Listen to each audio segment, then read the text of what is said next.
우리 지난주에 이어서 오늘도 부활에 대해서 묵상해 보기를 원합니다. 박미정 목사님 지난주에 말씀해 주신 대로 그 부활이 기독교의 정말 중요한 핵심 메시지인데 부활절 한 주에만 나누기에는 너무 아쉬워서 그렇습니다. 성도분들과 더 이 내용을 깊게 나누고 싶다라는 그런 마음을 하나님께 저희에게 주시는 게 아닌가 생각합니다. 제가 설교 제목을 예수님의 부활의 의미라고 했는데요. 첫 번째는 예수님이 부활하신 것 자체가 어떤 의미인가를 살펴보겠고요. 두 번째는 그것이 우리의 삶에 어떤 의미인가를 함께 묵상해 보길 원합니다. 오늘 설교 제목이 말하는 그 부활의 의미의 그 두 가지 의미가 그러합니다. 성경이 말하는 부활이 정확하게 무엇일까요? 일단 그보다 앞서서 먼저 성경이 말하는 부활이 아닌 것 세 가지를 살펴보기 원합니다. 성경이 말하는 부활이 아닌 것. 첫 번째는 십자가의 죽으심 이전의 원래의 육체 그대로 다시 살아나신 것이 아니다라는 겁니다. 예수님의 부활은 단순히 소생이 아니었습니다.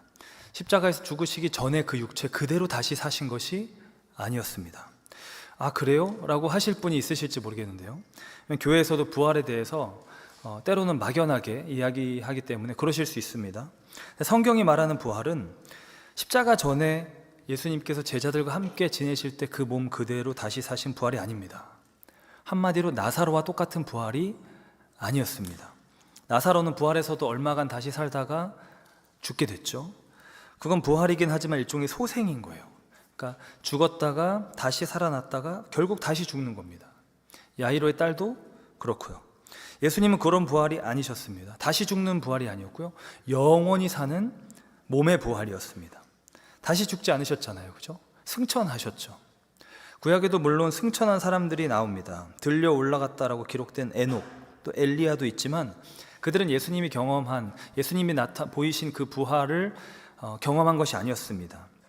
그들의 경우는 하나님과 그들이 너무 가까워서 그 하나님의 임재와 그 생명의 어떤 특별한 은혜로 인해서 그 죽음이라는 문턱을 우회한 거죠. 피해 간 겁니다. 그렇지만 예수님은 피해 가신 게 아닙니다. 죽음을 정면으로 통과해서 이기신 겁니다. 죽음의 권세 자체를 내부에서부터 무너뜨리신 거예요. 이게 성경이 말하는 부활입니다. 두 번째는 몸의 부활 없이 영적 존재로만 나타나신 것이 아니라는 겁니다. 몸이 없는 영혼, 즉 한마디로 유령이 아니라는 거예요. 제자들이 부활하신 예수님을 보고 영인가 하여 두려워했다라고 하는데요. 가까이서 가서 보니까 몸이 있으셨어요. 유령이 아니셨어요. 누가복음 24장 36절로 37절에 이 말을 할 때 예수께서 친히 그들 가운데 서서 이르시되 너희에게 평강이 있을지어다 하시니 그들이 놀라고 무서워하여 그 보는 것을 영으로 생각하는지라. 제자들이 깜짝 놀랍니다. 유령인가? 가까이서 보니까 아니었어요. 육체라는 몸이 가지는 이 물질성을 지니고 계셨습니다. 배고프시다고 잡은 물고기를 가져달라고도 하셨고요. 그 전에 육체가 가지고 있었던 그 몸과 어떤 연속성도 가지고 계셨어요.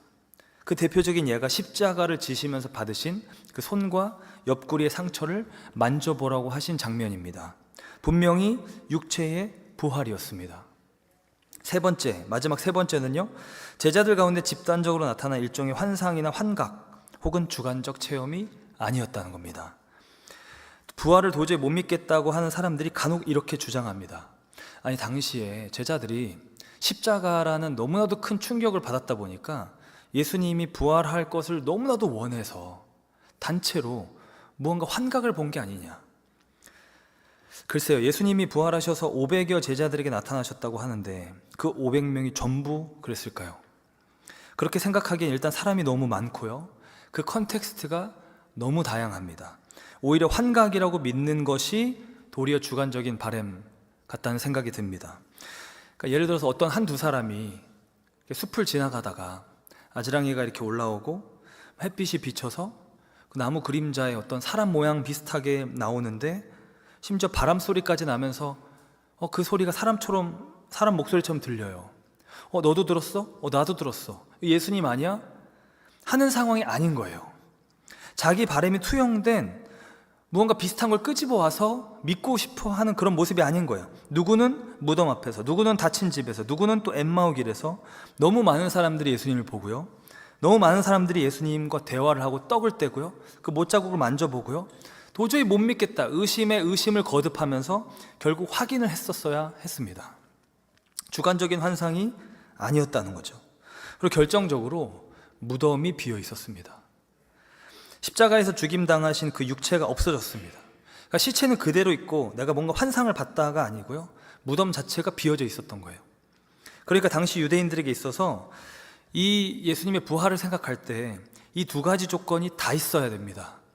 빈 무덤과 나타나심. 하나만 있으면 부족합니다. 하나만 있으면 그 당시의 사람들의 생각으로는 예수님의 부활이라는 결론을 내기까지 뭔가 모자릅니다. 예를 들어서 나타나시는 것은 없고 무덤만 비어 있었다? 복음서에서 유대인들이 여러 거짓 소문을 퍼뜨리듯이 제자들이 훔쳐갔다 하는 거예요. 제자들이 그 시신을 옮겼다 하는 거예요. 반대로 무덤은 비어있지 않고 시신은 그대로 있고 나타나시기만 한다? 그러면 유대인들 생각에 예수님이 천사처럼 어떤 영적 존재로 우리에게 나타나신 거 아니냐 하는 거예요. 그러니까 이 둘 중에 하나가 없었다면 부활이라는 것을 받아들이기보다는 너무나도 자연스럽게 다른 결론을 내게 됐을 거라는 겁니다. 우리도 지금 생각해보면 그렇지만요, 당시의 유대인들의 생각, 세계관으로는 더욱 그러합니다. 왜냐하면요, 이들에게 있어서 이들이 믿기로 이 부활은 세상이 다 끝났을 때 벌어지는 거였거든요. 원래 역사의 끝에 벌어지는, 모든 의인들이 부활할 거라고 믿고 있었어요. 유대 마카비서 같은 데도 보면 이 부활을 말합니다. 역사의 끝에 나타나는 의인의 부활, 특별히 순교자들의 부활. 그리고 그렇게 부활할 때 무슨 일이 벌어지냐면요, 이스라엘이라는 나라가 회복될 것이다, 이렇게 믿었어요. 근데 지금 제자들이 보게 된 예수님의 부활은 전혀 다른 상황입니다. 일단 역사의 한복판에서 일어났어요. 역사의 끝이 나지 않았는데 역사의 중간에 벌어졌습니다. 그리고 모든 의인들이 부활한 게 아니라 예수님 한 사람만 부활했어요. 더욱이 여전히 이스라엘은 지금 회복된 게 아니라요, 로마의 압제 가운데 있습니다. 그러다 보니까 사도행전 1장에 보면 그 부활하신 예수님 승천하시기 전에 제자들이 묻는 거예요. 주께서 이 이스라엘을 회복하심이 이때입니까? 제자들의 당시의 생각이 반영된 질문이었던 거죠. 그러니까 제자들에게 있어서 이 예수님의 부활 사건은 한마디로 이들이 갖고 있었던 통념에 안 맞아요. 그간 믿고 있었던 유대 신학에 안 맞아요. 혼란인 거예요. 이게 뭐지? 싶은 거죠. 마치 비유를 하자면 우리가 어떤 분야의 연구 결과가 나왔는데 그것이 기존의 선입견이나 패러다임에 안 맞아요. 그래서 그 분야의 모든 사람들이, 연구자들이 달려들어서 이게 맞나 살피고 검증을 합니다. 근데 이걸 증명을 해보면 해볼수록 이게 맞아요. 너무 확실해요. 그럼 어떻게 됩니까? 그 연구 결과가 기존의 모든 패러다임을 다 바꿔버리죠. 일종의 그라운드 브레이킹 티오리가 되는 거예요. 마치 아인슈타인의 특수상대성 이론처럼 다 바꿔버리는 거예요. 지금 예수님의 부활이 그겁니다. 분명히 자신의 눈앞에 죽으셨는데 다시 나타나셨어요. 유령인가? 천사인가? 해서 만져보려는 실제 몸이 있습니다. 그리고 무덤은 비어 있어요. 그리고 그 예수님의 모습이 뭔가 달라요. 일단 제자들이 예수님을 바로 알아보지 못한 경우가 대부분이고요, 사방으로 문이 닫혀 있는데 갑자기 나타나시기도 했고요, 엠마오 제자들 앞에서 떡을 떼시고 눈앞에 사라지시기도 했고요, 더군다나 제자들이 다 보는 앞에서 승천하셨습니다. 이 충격, 당시 엄청났을 겁니다. 이 제자들이 가지고 있었던 모든 유대적인 세계관, 이 성경에 근거해서 랍비들이 그동안 가르치고 이해했던 그 모든 내용들을 송두리째 바꿔버릴 만한 강력한 경험이었을 겁니다. 그래서 제자들이 뛰쳐나가서 전했던 거예요. 지금 뭔가 대단한 일이 벌어졌다. 예수님 부활하셨다. 역사가 끝나지 않았지만 지금 완전히 새로운 본질의 무언가 새로운 역사가 나타났다고. 예수님의 부활하신 몸은 이 땅에 속한 무언가가 아니었습니다. 완전히 새로운 것이었어요. 바울은 그것을 영의 몸이라고 불렀습니다. 고린도전서 15장 44절에 육의 몸으로 심고 영의 몸으로 다시 살아나나니, 이 부활을 설명하면서 바울이 썼던 표현입니다. 영의 몸. 이건 한마디로 말하면 성령에 의해서 변화된 물질적인 몸입니다. 영만이 아니고요, 과거에 있었던 그대로의 육체 몸도 아니고요, 뭔가 새로운 몸이에요. 물질이 아닌 게 아니라 분명히 물질적이지만 성령의 질서에 속한, 성령에 의해서 온전히 다스림을 받고 변화된 몸을 말합니다. 그러니까 이 죄와 사망의 권세 아래서 어그러진 옛창조의 육체, 이 죄에 물든 인간의 그 몸이 아니라 모든 피조 세계를 새롭게 하시는 그 하나님의 새 창조의 역사의 몸인 거예요. 이걸 도식으로 얘기해 보자면 현재의 물질 곱하기 죽음의 질서에서 새 창조의 물질 곱하기 성령의 질서로 바뀐 겁니다. 이 새 창조의 첫 열매, 첫 완성으로 예수님의 부활이 이 땅 가운데 나타난 거예요. 근데 이게 대체 무슨 뜻일까요? 판타지 같이 들리기도 하고, 그렇죠? 이 내용을 좀 더 우리에게 와닿게 생각해 보기 위해서 한 분을 소개하려고 합니다. 영국 케임브리지 대학교의 이론 물리학자 중에 존 폴킹혼이라는 분이 계셨습니다. 지금 소천하셨는데 이분이 40대 초반에 영국 왕립학회의 펠로우가 될 만큼 아주 탁월한 물리학자셨습니다. 나중에 신학을 공부하고 영국의 기독교 성공회라고 하죠. 거기에 사제, 지금 우리로 말하면 목사가 되셨어요. 이분이 부활에 대해서 과학적으로 이해하려고 노력했습니다. 이게 성경의 진리가 아니고 한 사람의 어떤 신학이고 이론이니까 우리가 감안하고 비판적으로 받아들여야겠지만 흥미로운 부분 몇 가지만 간단하게 소개를 하자면요. 먼저 폴킹호는 인간이라는 존재가 특정 물질이 아니라 정보 패턴이라는 것을 바탕으로 부활을 이해하려고 했습니다. 그러니까 무슨 말이냐면 우리 몸이 결국 원자로 구성되어 있다고 할 때 이 원자 자체는 약 7년 주기로 대부분 교체된다는 거예요. 새 것이 된다는 거예요. 그러니까 지금 내 몸의 원자는 10년 전과는 다른 원자입니다. 근데 그럼에도 나 자신의 정체성은 그대로 유지되죠. 10년 전과 다른 내가 된 게 아닌 거예요. 그러니까 나라고 하는 사람은, 나라고 하는 인격은 이 원자의 물질 자체가 아니라 이 원자 물질이 구성하고 있는 정보 패턴에 있다는 겁니다. 어떻게 모여 있는가? 어떻게 구성하고 있는가? 그러니 부활은 하나님께서 우리 각자의 정보 패턴을 기억하시고 새로운 물질적인 기반 위에 재구현하시는 거라는 거예요. 이것이 물리적으로 일단 가능하며 이게 됐을 때 성경이 예수님의 부활에 대해서 말하고 있는 그런 내용들 있죠. 그 부활의 몸이 가지고 있는 연속성과 동시에 뭔가 다른 이 비연속성을 설명할 수 있게 될 거라는 겁니다.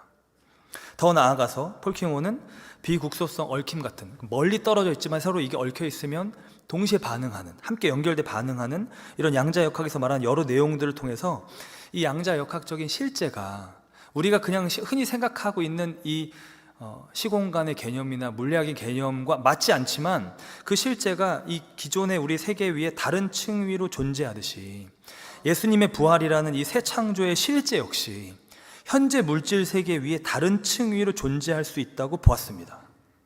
그러니까 우리가 흔히 익숙하게 생각하는 나란 존재가 여기 있으면 저기 갈 수 없고 내가 여기서 저까지 가는 데는 시간이 걸리고 이런 기존의 그런 개념의 그 제약을 넘어서는 어떤 또 다른 리얼리티, 실제가 있음을 보여준다는 거예요. 그러니까 부활하신 예수님께서 시공간을 초월하시는 모습이 양자역학에서 말하는 그런 내용을 떠올리게 한다는 겁니다. 공명된다는 거죠. 어떠십니까? 흥미로우십니까? 바라기는 이런 내용이 우리로 하여금 이 부활이라고 하는 이 기독교의 핵심 메시지에 대해 좀 더 깊게 묵상해 보도록 돕기를 원합니다. 이런 내용들을 듣고 그냥 오늘 집에 가서 마블 엔드게임 한번 더 봐야겠다, 인터스텔라 영화 한번 봐야겠다 이렇게 끝나진 않기를 바라면서, 그런 과학 내용을 가지고 만든 영화들을 봐야겠다 생각하지 않기를 바라면서 이 부활이 무엇인가 말씀을 통해서 더 깊이 생각하고 마냥 막연하지 않은 보다 성경적인 부활 신앙을 갖기를 원합니다. 그러니까 C.S. 루이스는 이런 맥락에서 뭐라고 얘기했냐면요, 예수님의 부활하신 몸은 더 실제적인 물질이다 이렇게 했어요. 더 실제적인 물질. 그러니까 지금 우리의 몸이 오히려 그림자라는 거예요. 부활의 몸이 더 실제적인 것이라는 거예요. 더 실제적이다. 무슨 뜻입니까? 완성이라는 거예요. 예수님의 부활은 사실 창조의 완성인 겁니다. 창조를 하나님께서 그때 과거에 처음 천지 창조하실 때 시작하셔서 죄로 무너지고 다시 그걸 회복하시는 그 그림 물론 맞지만 그 하나님의 창조가 다시 회복되는 그 구원을 우리가 새 창조라고도 말하거든요. 계속해서 하나님은 창조주로서 창조의 사역을 이뤄가고 계시는 거예요. 예수님의 부활은 그 창조의 완성인 거예요. 어그러진 옛 창조를 회복하는 새로운 창조일 뿐만 아니라 단순히 죄가 없던 그 에덴의 상태로 돌아가게끔 하는 것뿐만 아니라 그 에덴을 넘어서는 새 예루살렘으로 나아가게 하는 그 창조의 완성인 거예요. 창조의 온전한 성취, 십자가에서 다 이루었다라고 말씀하신 그 선언이 그 예수님이 부활하신 그 사건을 통해서 온 피조 세계에 확증된 거예요. 정말 예수님께 새 창조를 이루셨다는 거, 다 이루셨다는 거, 내가 만물을 새롭게 하노라 하시는 그 말씀, 그 선언, 그게 부활의 의미입니다. 요한계시록 21장 1절로 5절에 보면요, 요한이 새 하늘과 새 땅을 봅니다. 옛것이 다 없어졌어요. 그리고는 거룩한 성 새 예루살렘이 하늘에서 내려오는데 너무나도 영광스러운 모습이에요. 그때 음성을 듣습니다. 하나님께서 친히 그 백성들과 함께 계시고 그들이 하나님의 백성, 하나님이 그들의 하나님이 되신다. 이 언약의 그 센텐스를 쓰시면서 그 언약이 성취되는 모습을 그립니다. 그리고는 모든 눈물을 그 눈에서 닦아주시니 다시는 사망이 없고 애통하는 것이나 곡하는 것이나 아픈 것이 다시 있지 아니하리니 처음 것들이 다 지나갔음이라. 옛 창조가 다 지나갔다는 거예요. 보좌에 앉으신 이가 이르시되 보라 내가 만물을 새롭게 하노라 하시고, 이게 예수님의 부활의 의미예요. 이 새 창조가 이 땅 가운데, 이 역사 가운데 이르렀다, 나타났다. 죄와 사망의 권세 아래 놓여진 옛 창조를 넘어서서 이 만물을 새롭게 하시는 새 창조, 하나님의 창조 사역의 완성이자 온전한 성취, 이 첫 사인이, 이 첫 열매가 예수님의 부활, 곧 죽음을 이기시고 다시 사신 그 생명의 충만한 모습으로 나타나신 그 예수님의 부활 사건이라는 겁니다. 믿으십니까? 그렇다면 오늘 설교의 두 번째 의미, 곧 그 예수님의 부활이 오늘날 나에게 무슨 의미인가? 나와 무슨 상관이 있는가? 그렇게 모든 것을 새롭게 하시는 예수님의 부활은요, 우리의 궁극적인 소망이 됩니다. 결국 이겁니다. 부활하신 예수님은 우리의 궁극적인 소망이 된다는 것, 절대적인 소망이 된다는 것. 한마디로 예수님의 부활은 이 세상의 모든 것을 다 넘어서고 다 이기고 다 승리하셨다는 거예요. 이 땅에서의 삶뿐만 아니라 죽음 이후에도. 그래서 부활하신 예수님은 우리의 금생과 내생의 궁극적이고 절대적인 소망이 되시는 겁니다. 아멘이십니까? 이 예수님의 부활이요, 그냥 예수님 대단하시구나, 예수님 놀라우시구나 라고 끝나지 않고 나와 연결되는 거예요. 내 삶으로 뚫고 들어오시는 거예요. 오늘 본문 요한복음 21장은요 그것을 우리에게 말해줍니다. 제자들을 찾아오시는 그 예수님의 모습. 사실 바로 앞선 그 20장에서 그 부활의 메시지 자체로만 보면 완전히 그 선언이 끝났습니다. 막달라 마리아뿐만 아니라 의심하던 도마라는 이 제자가 부활하신 예수님을 보고 고백을 하죠. 요한복음 20장 28절에 도마가 대답하여 이르되 나의 주님이시오 나의 하나님이시니이다. 그러니까 이 요한복음 스토리상으로 보면, 이 전개로 보면요, 지금 부활 사건이 벌어지고 가장 의심하던 제자 이 도마가 믿게 되면서 신앙 고백하면서 결론 딱 나는 거예요. 멋있게 나는 거예요. 심지어 20장 31절에는 이 책의 목적까지 말해줍니다. 오직 이것을 기록함은 너희로 예수께서 하나님의 아들 그리스도이심을 믿게 하려 함이요 또 너희로 믿고 그 이름을 힘입어 생명을 얻게 하려 함이라.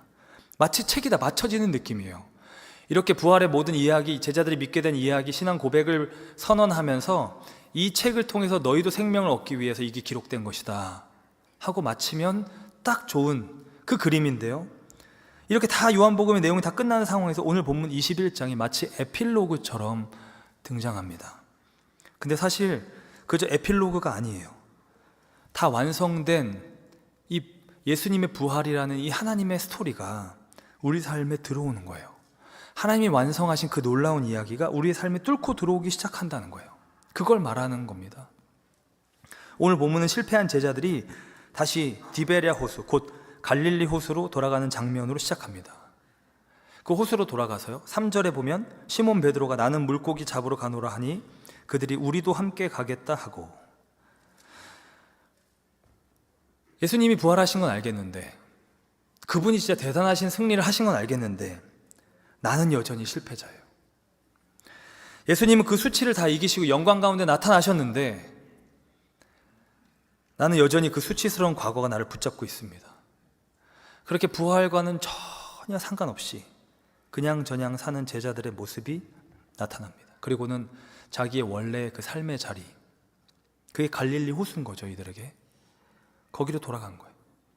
지금 배와 그물을 버려두고 예수님을 쫓았던 제자들인데 다시 예수님을 쫓지 않고요, 그 배와 그물을 다시 집어든 거예요. 마치 예수님을 전혀 만난 적 없었다는 것처럼 예수님을 만나기 전에 그 모습 그대로 그 자리로 돌아가는 겁니다. 아이, 무슨 내 주제에 예수님의 제자, 그냥 물고기나 잡자.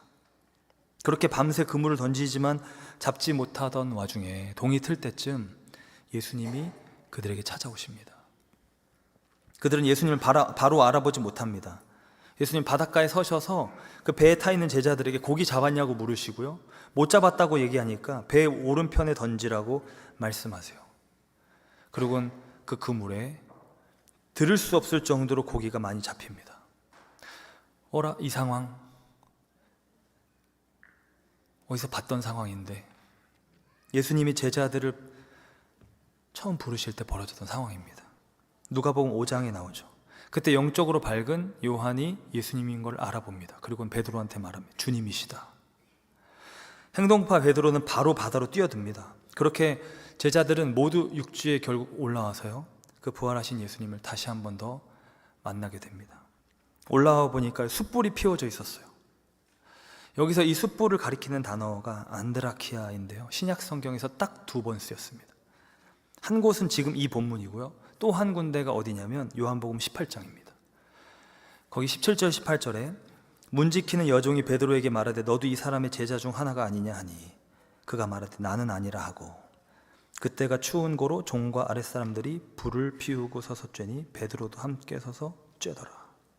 여기 말한 이 불, 지금 이 장면은 베드로가 예수님 부인하는 장면이죠. 그러니까 지금 이 요한복음이 우리에게 말하고 있는 건요, 다시 그 실패의 현장으로 돌아가는 느낌이에요. 불을 말하는 다른 일반적인 단어들이 있는데 그 단어를 안 쓰고 의도적으로 이 단어를 쓰고 있는 거예요. 베드로에게 있어서 이 트라우마 같은 이 장면, 내가 예수님을 부인해버렸던 그 순간, 그 실패에 처절한 순간으로 들어가는 겁니다. 이 실패가 떠오르는지 왠지 베드로의 모습이 의기소침해 보입니다. 베드로뿐만 아니라 다른 제자들도 그래요. 지금 예수님 부활하셔서 만났는데 막 이것저것 막 물어볼 법한데 그러질 않아요. 12절에 보면 예수께서 이르시되 와서 조반을 먹으라 하시니 아침 먹으라 하니까 제자들이 와서 주님이신 줄 아는 거로 감히 누구냐 묻는 자가 없어요. 조용한 거예요. 그 실패의 자리에서 모두 다 주눅든 상태인 거예요. 배와 그물 다시 집어들고 물고기 잡다가 주님 만났으니까 할 말이 없는 거예요. 그 상황에서 예수께서 수제자인 베드로에게 물으십니다. 요한의 아들 시몬아, 예수님이 주셨던 새 이름 베드로가 아니라요, 그 옛날 이름 시몬아. 어찌 보면 베드로가 예수님 3번 부인하면서 더 이상 베드로 이름 저는 못하겠어요, 그 과거의 시몬의 상태로 돌아가 있다는 거 주님이 너무 잘 아시는 것만 같습니다. 시몬아, 네가 나를 사랑하느냐? 네가 나를 사랑하느냐? 지금 예수님께서 나를 사랑하냐고 물으시는 이 말씀은요, 베드로의 정체성을 다시 세워주기 위한 초청입니다. 제자들의 무너진 인생을 다시 세워주기 위한 질문이에요. 예수님과 연결돼야 사니까 사랑으로 연결되는 거잖아요. 사랑으로 연합하는 거잖아요. 그 믿음 역시 사랑으로서 역사하는 믿음이니까 그 핵심 물으시는 거예요. 네가 나를 사랑하느냐? 네가 나를 사랑하느냐? 너가 나를 사랑하는 존재이냐? 베드로의 그 비참한 실패를 예수님으로 덮어주시려고 하는 겁니다. 그래서 그 실패가 그대로 그 베드로의 정체성이 되지 않도록, 그 승리하신 예수님이 베드로 그 자신의 정체성이 되도록, 베드로가 베드로로 서는 게 아니라 예수님을 사랑하는 제자로 서도록, 예수님과 연결된 자로 서도록.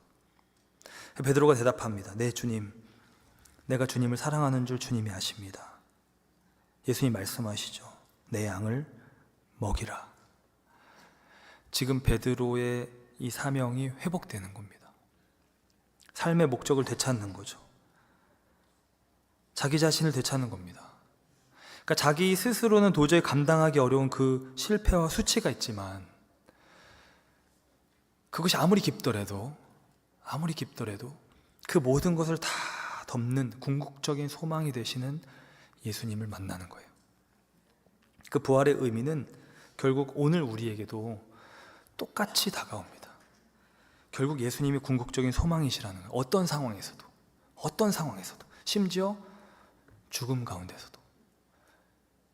나사로를 살리실 때 예수님 말씀하셨죠. 요한복음 11장 25절로 26절에 예수께서 이르시되 나는 부활이요 생명이니 나를 믿는 자는 죽어도 살겠고 무릇 살아서 나를 믿는 자는 영원히 죽지 아니하리니 이것을 내가 믿느냐. 죽음도 어찌할 수 없는 절대적이고 궁극적인 소망, 우리 예수님이라는 거예요. 우리 삶에 여러 아픔과 실패와 상처가 있습니다. 현실 속에서 고통스러워하고 때론 자책하고 자포자기하는 그런 모습도 있습니다. 그런 우리에게 오늘 예수님이 말씀하시는 거예요. 찾아와서 말씀하시는, 내가 너의 궁극적인 소망이다. 예수님이 궁극적인 소망이 되신다는 거예요. 그 예수님 앞에서 울으라는 거예요. 그 예수님 앞에서 그분의 이름을 부르라는 거예요. 우리 인생의 가장 깊은 실패와 절망의 자리에서, 그 끝자리에서 예수님을 붙잡으라는 거예요. 다른 거 다 포기할지 몰라도, 내가 이거 소망이라고 여겼던 그것이, 소망같이 보였던 것이 다 한계가 있고 다 끝이 있을지라도 예수님은 그렇지 않으시다는 거예요. 완전한 소망이 되신다는 겁니다.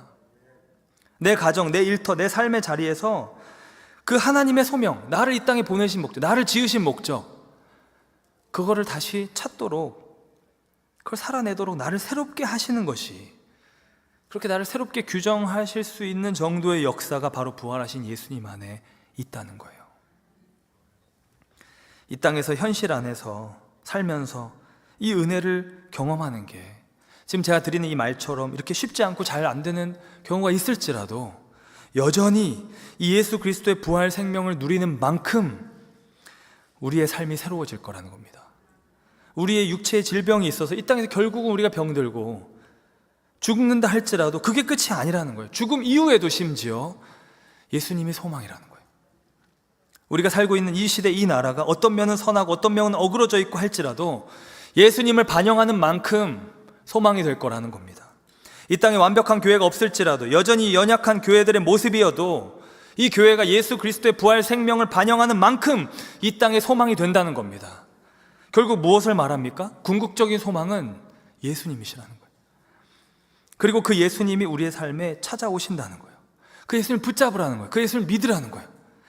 그 예수님을 온전히 의지하라는 겁니다. 왜냐하면 그 예수님의 부활은 그분만을 위한 부활이 아니셨어요. 우리를 위한 부활이었습니다. 예수님의 십자가의 죽으심도 우리를 위한 죽으심이었던 것처럼 예수님의 부활하심도 우리를 위한 부활이셨습니다. 로마서 4장 25절에 예수는 우리가 범죄한 것 때문에 내줌이 되고 또한 우리를 의롭다 하시기 위하여 살아나셨느니라. 우리를 의롭다 하시기 위하여 살아나셨습니다. 우리 때문에 우리를 위한 거였습니다. 우리를 향한 거였습니다. 우리가 죽으면, 죄로 인해 죽으면, 죄 가운데 죽으면 이런 부활 없으니까요. 주께서 우리의 대신에 십자가 지시고 우리 대신에 부활하시고 그 부활의 첫 열매 되셔서 그 예수님 믿는 자들, 예수님을 향한 사랑을 고백하는 자들, 예수님과 사랑으로 연결된 자들에게 그 부활 생명, 그 부활의 은혜를 주시고자. 사랑하는 성도 여러분, 우리에게 부활은 어떤 의미입니까? 그 부활하신 예수님이 우리의 삶에 찾아오십니다. 제자들에게 그러하셨듯 우리의 소망이 무너진 그 자리에 찾아오십니다. 부활절이면 늘 듣던, 우리 교회학교 때부터 듣던 부활 이야기죠. 그러나 그 부활의 의미가 진정 우리 안에 실제입니까? 이 부활이 와닿지 않는다면, 막연하다면 우리의 신앙은 예수님이 아니라 어찌 보면 나라는 존재 위에 세워져 있는 건지도 모릅니다. 어쩌면 우리도 모르게 지금 갈릴리 호숫가로 돌아가 있는지도 모릅니다. 그냥 그저 살던 대로 내 일상이라고 부르는 그곳에서, 물론 한때 내가 그때 예수님 뜨겁게 만났는데 그때는 내가 여러 가지 주님을 위해서 이것도 하고 저것도 해야겠다 생각했었는데 그 모든 순간들은 점점 잊혀진 채 지금은 그냥 그렇게 살고 있는지도 모릅니다. 어찌 보면 내가 주님 앞에 실패했던 그 숯불 옆의 기억 때문에 그것이 나를 붙잡아서 선뜻 주님께 더 가까이 나아가고 있지 못하는지도 모릅니다. 내 문제, 내 아픔, 내 고통, 내 실패가 나를 붙들고 있는지도 몰라요. 여러분, 여러분의 갈릴리는 어디입니까? 여러분의 숯불 곁의 기억은 무엇입니까? 사랑하는 여러분, 우리에게 부활은 어떤 의미가 있습니까? 여러분이 예수 십자가를 나의 십자가로 고백하십니까? 십자가를 통과하셨습니까? 십자가가 정말 여러분의 것이라면 부활도 여러분의 것입니다. 그분의 죽으심과 연합한 자 되었으면 그분의 부활하심과도 연합한 자가 될 것입니다. 그 부활하신 예수님을 새롭게 만나는 우리의 인생이 되기를 예수님의 이름으로 축복합니다. 함께 기도하겠습니다.